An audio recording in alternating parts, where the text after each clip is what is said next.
Welcome student diploma civil second year fourth semester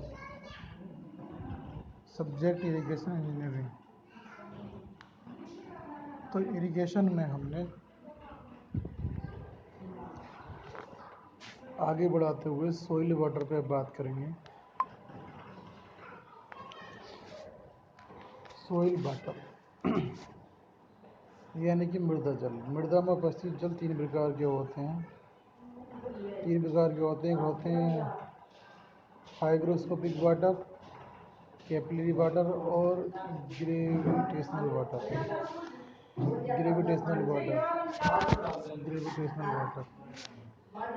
तो soil water तीन प्रकार के होते हैं।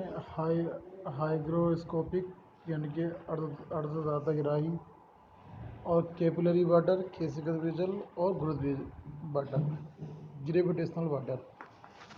सबसे नंबर फर्स्ट अगर बात करें तो हाइग्रोस्कोपिक वाटर।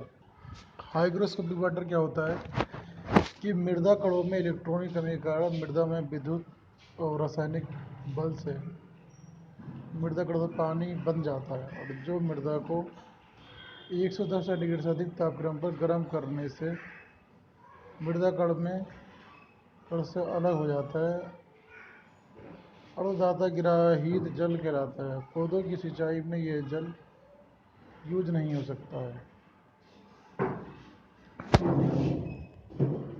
तो हाइग्रोस्कोपिक जो वाटर होता है हमारा हाइग्रोस्कोपिक वाटर,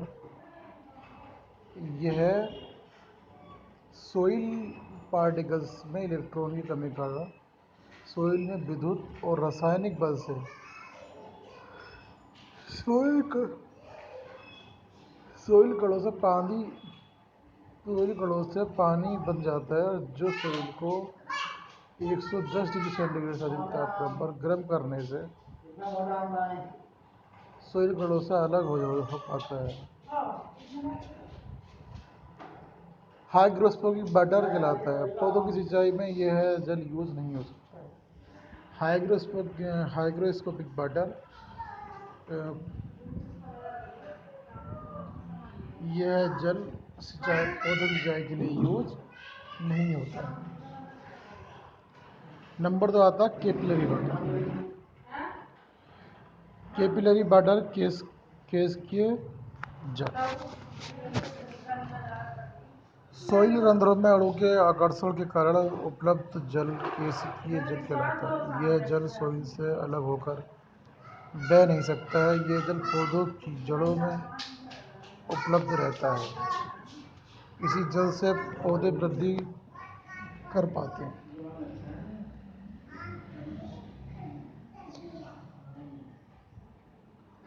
तो सोइल रंध्रों में अणु के आकर्षण के कारण उपलब्ध जल केशिकीय जल कहलाता है। यह जल मृदा से अलग होकर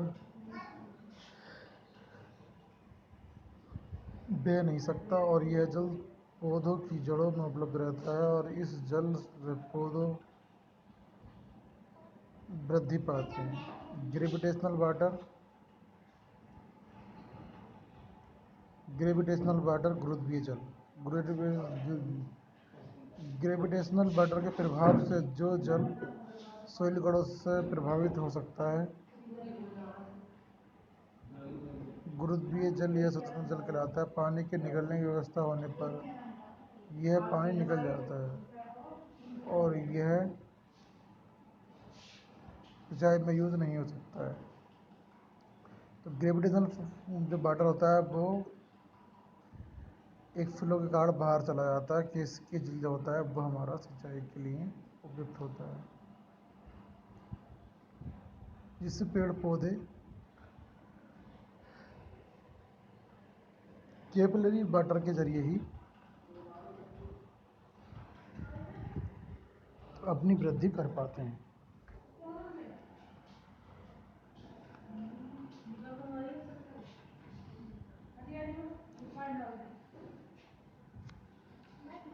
सिंचाई की महत्वपूर्ण शब्दावली। Terminology of terms.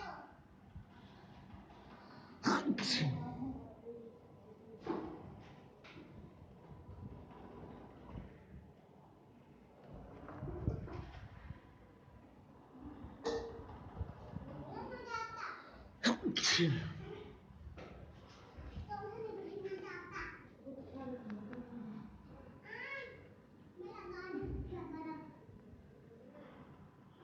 तो सिंचाई में महत्वपूर्ण शब्दावली। Important terms of irrigation. नहरी फसलें। Bed crop. सिंचाई के आर्टिफिशियल साधनों पर निर्भर रहने वाली फसलें नहरी फसलें कहलाती हैं। सिंचाई के आर्टिफिशियल साधनों पर, आर्टिफिशियल मतलब होता है जो व्यवस्था हमारे मनुष्य द्वारा की गई है, वो कहलाती है आर्टिफिशियल। तो सिंचाई के कृत्रिम साधनों पर निर्भर रहने वाली फसलें नहरी फसलें कहलाती हैं। बिरानी फसलें यानी कि ड्राई क्रॉप्स। वर्षा जल की सिंचाई पर निर्भर रहने वाली फसलें बिरानी फसलें कहलाती हैं। वर्षा जल की सिंचाई पर निर्भर बिरानी फसलें ड्राई क्रॉप्स, सूखी हो गई। वर्षा जल की सिंचाई पर निर्भर रहने वाली फसलें बिरानी फसलें कहलाती हैं। उथली जड़ वाली फसलें शैलो रूट क्रॉप्स। जिन फसलों की जड़ें मृदा की ऊपरी परत में ही रहती हैं, उथली जड़ वाली फसलें कहलाती हैं। जैसे गेहूँ, जौ, मक्का आदि। जो गेहूँ, जौ, मक्का आदि ऐसी हैं जो हमारी उथली जड़ वाली फसलें हैं।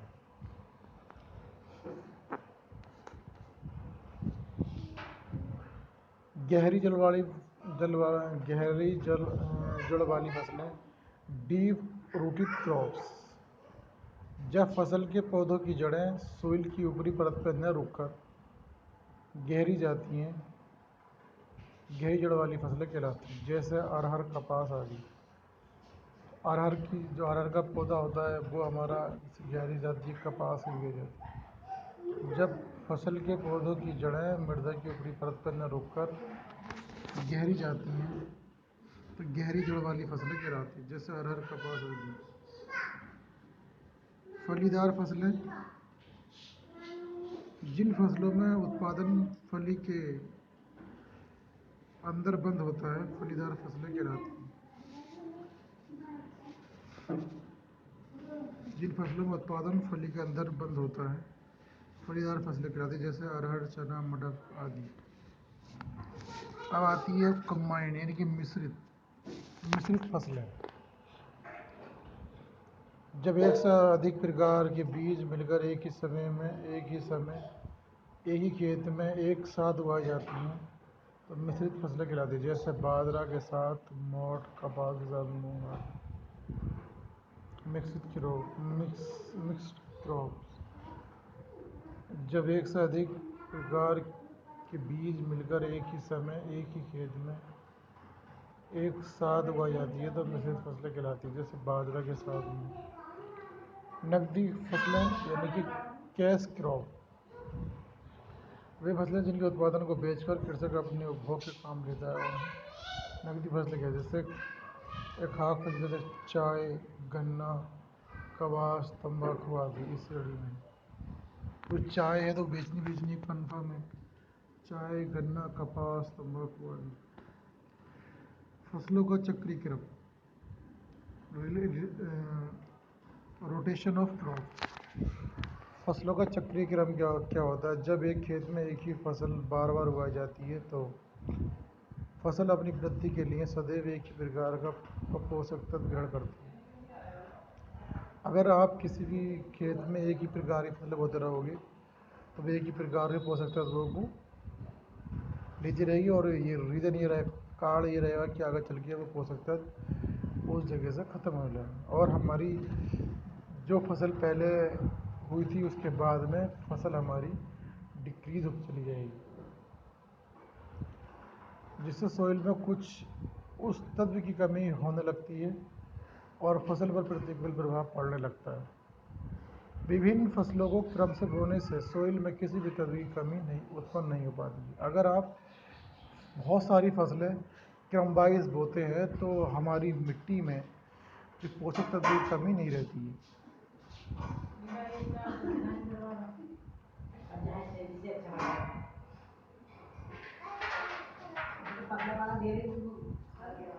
विभिन्न फसलों को क्रम से बोने से मृदा में किसी भी तरह की कमी उत्पन्न नहीं हो पाती और फसल पर प्रतिकूल प्रभाव भी नहीं पड़ता। विभिन्न फसलों को क्रम से बदलते हुए बोने को फसलों का चक्रीकरण कहते हैं। फसल काल क्रॉप पीरियड, बीज बोने से फसल काटने तक का समय फसल काल कहलाता है।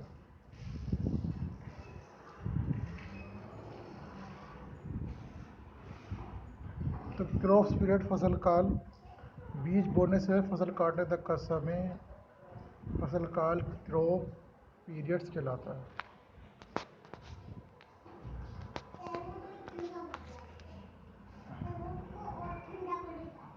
पलेवा सिंचाई, पेलियो वेटरिंग ऑफ द इरिगेशन, बीज बोने से पहले खेत में दिया जाने वाला पहला पानी पलेवा सिंचाई कहलाता है। जैसे हमने कोई फसल काटी है और उसको काटने के बाद में क्या करते हैं, हम उस खेत में पानी देते हैं ताकि हम उस ज़मीन को जोत सकें और उसके अंदर नमी पैदा कर सकें। तो खेती बोने से पहले सबसे पहले जो पानी दिया जाता है उसको हम पलेवा सिंचाई कहते हैं। कोर काल कोर पीरियड, बीज अंकुरित होने के समय से जब पौधा लगभग 10 सेंटीमीटर ऊंचा हो जाए तो ये अवधि कोर काल कहलाती है। इस अवधि के बाद पौधों को पानी की आवश्यकता होती है। पानी न मिलने पर ये देर से मिलने पर पौधा सूख जाता है। सामान्यतः कोर काल 2 से 4 सप्ताह के मध्य रहता है। जो कोर पीरियड्स है वो 2 से 4 सप्ताह के बीच रहता है।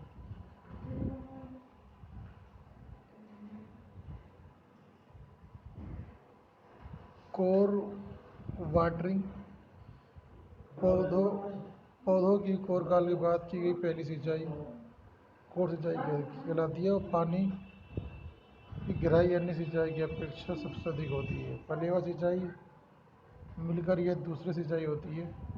कोर गहराई कोर डेप्थ, ये मानते हुए कि रिसन और अन्य हानियाँ नगण्य हैं, कोर सिंचाई में खेत में पानी गहराई को कोर गहराई कहते हैं। सिंचाइयों की संख्या, फसल को कुल आवश्यक पानी की मात्रा एक बार में न देकर समय समय आवश्यकता दी जाती है। इस प्रकार जितनी बार एक फसल में पानी दिया जाता है सिंचाई की संख्या कहलाती है। ये विभिन्न फसलों की संख्या अलग अलग होती है। सिंचाई की संख्या वो होती है कि अगर किसी फसल को आपने बोया उस फसल में कितनी बार आपने उसको पानी दिया, वो कहलाती है हमारी number of watering. Core depth क्या होती है कि रिसन और हानियाँ नगण्य सिंचाई में खेत में पानी की गहराई को कोर डेप्थ कहते हैं। कितनी गहराई तक पानी दिया। कोर वाटरिंग, पौधे की कोर काल के बाद की गई पहली सिंचाई कोर सिंचाई कहलाती है और इसमें पानी की गहराई अन्य सिंचाई की अपेक्षा सबसे अधिक होती है। पलेवा सिंचाई मिलाकर ये दूसरी सिंचाई होती है।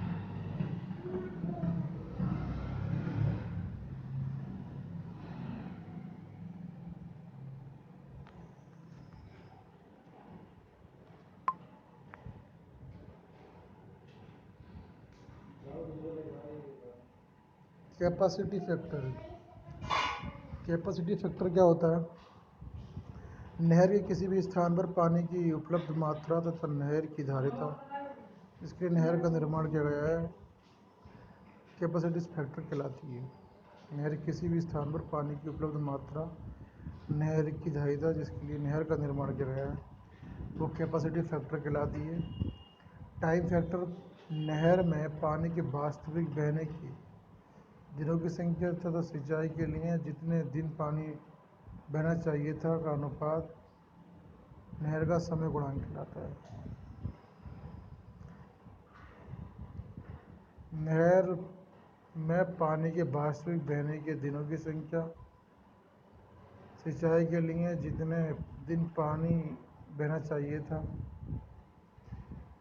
और नहर का समय गुणांक कहलाता है।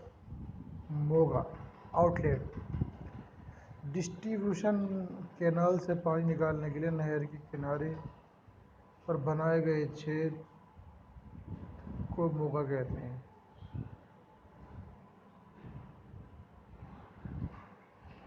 वाटर कॉर्ड्स गूल मोगा से खेत तक पानी पहुंचाने के लिए बनी नाली गूल कहलाती है।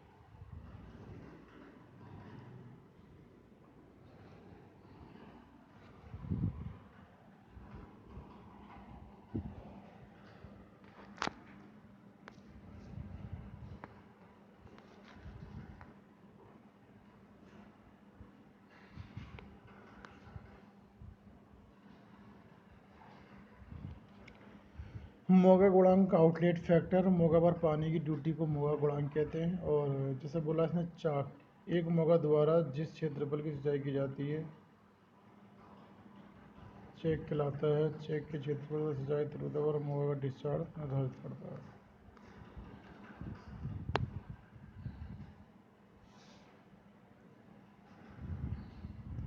अभी ना दिखाई एक टेबल जिसमें विभिन्न जीन्सों में पानी की मात्रा और समय दिखाया गया।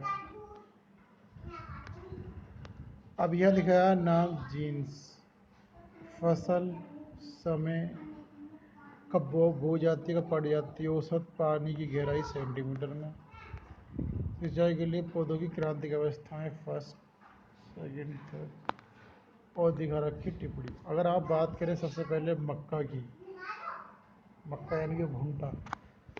मक्का क्या है खरीफ की फसल है जो जून में बोई जाती है और सितंबर अक्टूबर में काटी जाती है। जैसे अब टाइम चल रहा है तो कहीं ना कहीं ये खरीफ की फसल है। मक्का ज्वार बाजरा धान मूंगफली मूंग उड़द सब क्या है ये खरीफ की फसल है।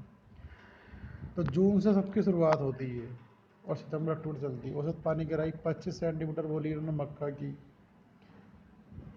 धान जो प्रॉपर धान लगाते हैं 90 से 150 सेंटीमीटर की गहराई तक पानी होना चाहिए धान के लिए। अब 90 सेंटीमीटर कितना हो गया 90 सेंटीमीटर 100 सेंटीमीटर 1 मीटर 1.5 मीटर तक की गहराई तक का पानी धान में लग जाता है। अब फर्स्ट सबसे पहली बात ये सिंचाई के लिए इन्होंने बोला कि सिंचाई के लिए पौधों की क्रांतिक अवस्था है। तो स्टेप फर्स्ट अंकुरण के तुरंत बाद पौधे की 45 सेंटीमीटर ऊंचाई होने पर नरमंजरी निकलने को और स्त्री केसर निकलने को परागण के समय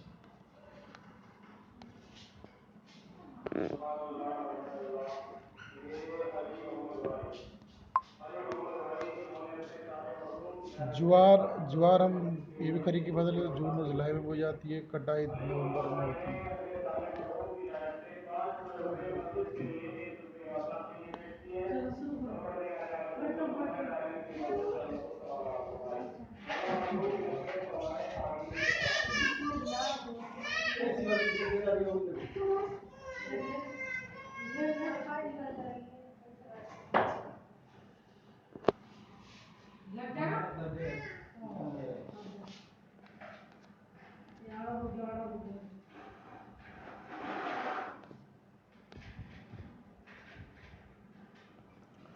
तो इस तरीके से जो भी हमारे पास सिंचाई है वो हमें ही भरनी है।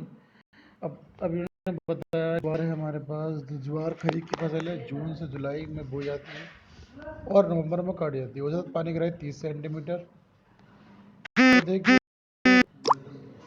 देर की अवस्था 35 दिन फूलने से पहले 45 दिन फूलने के समय 60 दिन। हरे चारे के लिए उगाई गई फसलों में हर कटाई के बाद आवश्यक है।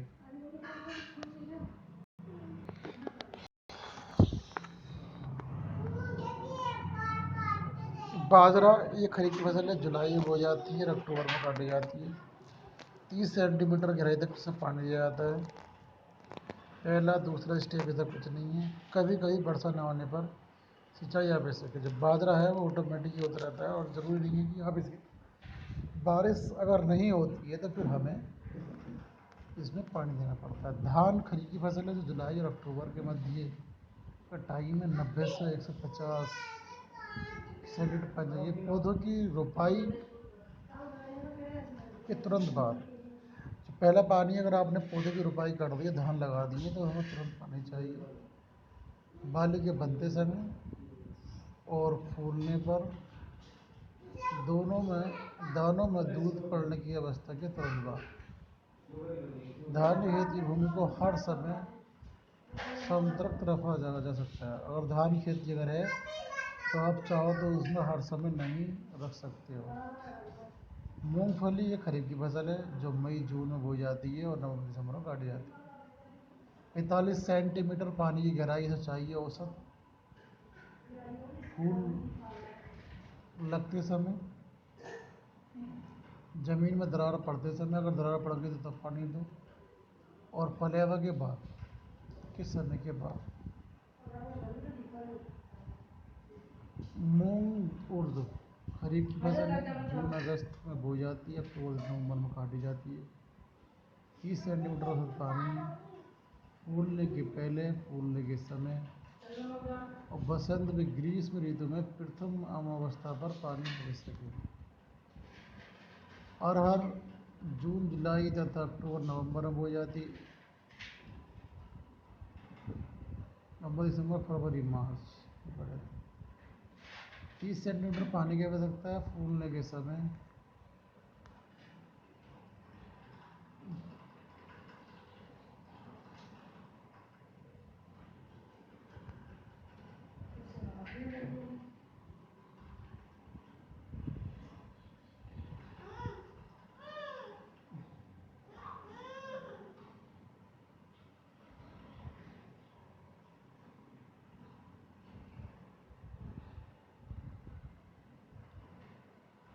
गेहूँ रबी की फसल है और अक्टूबर नवंबर में बोई जाती है और मार्च अप्रैल में काटी जाती है। 30 से 40 सेंटीमीटर पानी की नीड होती है। किल्ला फूटने पर पानी दे सकते हैं, किल्ला निकलने के बाद दे सकते हैं, पौधों में वृद्धि के बाद दे सकते हैं, पौधों में फूल आने पर और दोनों दानों में दूध भरने की अवस्था पर। पहली अवस्था सबसे पहले सबसे महत्व की है। जो रबी की फसल है अक्टूबर नवंबर में, मार्च अप्रैल किल्ला फूटना फूल कटने पर।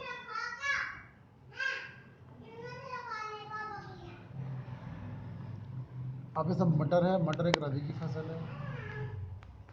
मटर किसी फसल है, रबी की फसल है, तो इसका अक्टूबर नवंबर का टाइम है, मार्च में काटने का है। 50 सेंटीमीटर इसको जो है पानी की नीड है। पानी जब देना तो फूलने से पहले, फली बढ़ने के बाद, सामान्य सिंचाई। ऐसी चना है, चना, अलसी, सरसों, आलू, तंबाकू सब ये रबी की फसलें हैं। तो आप इसमें याद करें कि हमारी 12 मासी फसल गन्ना है, कपास, 8 मासी फसल कपास, जई, बरसीम रबी की फसल, जेई रबी की फसल, प्याज रबी की, चुकंदर रबी की, तंबाकू रबी की, आलू, सरसों, अलसी, चना, टमाटर, चना, मटर। और सबसे ज़्यादा पानी की जो नीड पड़ती है, अब इसमें दे रखा है गन्ने को, इसने 120 सेंटीमीटर बताया। मानसून के प्रारंभ होने से पूर्व और समाप्त होने में विशेष रूप से गन्ने की बढ़वार के समय सिंचाई की आवश्यकता अधिक होती है। तो ये दोनों टेबलें हैं जो हमको आमतौर पे याद होनी चाहिए, और अगर हम एग्रीकल्चर से या ग्रामीण क्षेत्र से बिलोंग करते हैं तो हमें समझ चाहिए। मगर इसमें सबसे बड़ा टेक्निकल टर्म्स यही है कि जैसे हम कहते हैं कि साहब धान की फसल, तो टाइम पीरियड मालूम होना चाहिए और क्या इसका पानी की इसको नीड पड़ती है, कितना पानी लेता है, धान है, गेहूँ है। तो आप इस टेबल को अच्छी तरीके से अपने हिसाब से एक टेबल बना सकते हो कि कोई फसल है, जैसे हमें लिखा मटर लिखा सपोज, तो मटर ये रबी की फसल है और ये अक्टूबर नवंबर में बोई जाती है, मार्च में काटी जाती है। तो इसे कितने सेंटीमीटर पानी की ज़रूरत पड़ती है, पहला पानी कब देते हैं, आखिरकार सिंचाई कैसी होती है, सामान्य। तो स्टूडेंट याद रहे कि जब भी हम, ये हमारे बड़े अच्छे टॉपिक है, ये हमको अच्छी तरीके से याद कर लेना चाहिए। तो इस लेक्चर में इतना ही। Thank you.